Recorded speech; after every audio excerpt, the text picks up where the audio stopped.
You mentioned my country. I would think it's fair to say that there are many, many Australians who are pretty alarmed by the direction things are taking. But cancel culture goes to the heart of feeling that they can't tackle this. It's so cruel. It's so without mercy and forgiveness. And I wonder, I made an observation the other day to a school group. I don't think a family can work if there's no forgiveness. I don't believe a community can work without forgiveness. And I'm not sure a society or a country can work without it. It seems to be something that's dismissed. The judgments are made. They're brutal by the modern progressives or lefties or whatever you want to call them, this movement. It's very harsh in its condemnation. And there doesn't seem to be much of a route back if you've once been discarded. Mm-hmm. Well, the two main features of the problem of the radical left are the one we mentioned already, power. No truth, power. But the other is the lack of mercy. So the cancel culture is a part of that. And of course, that goes right back to the French Revolution. If you're accused, you're guilty. Bring on the tumbrils, let the guillotine fall.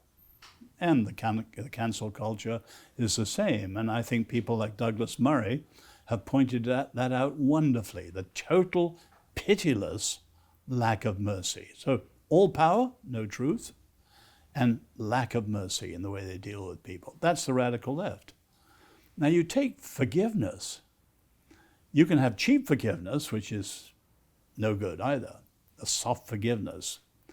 But real forgiveness is costly. But it does two things. It forgives the past. Whatever the guilt, the burden of the past, gone. But it opens up the future.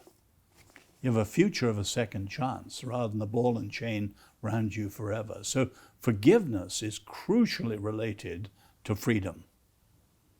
Interesting illustration from history in my own country. It was a convict settlement.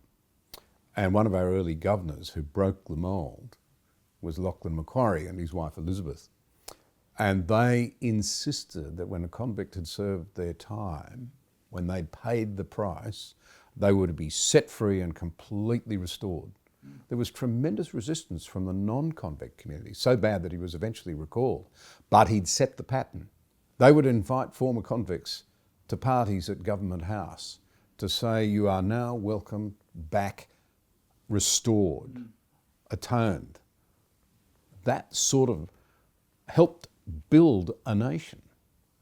Well, America's had a very dramatic example recently when a white supremacist, 21-year-old Dylan Roof, slaughtered 9 African Americans at a Bible study in Charleston. And you can see from what he put out ahead, he wanted to ignite a race war.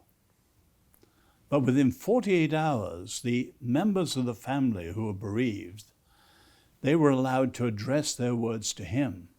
And the very first one said, I forgive you. And one after another, one produced the Bible that was stained with her son's blood.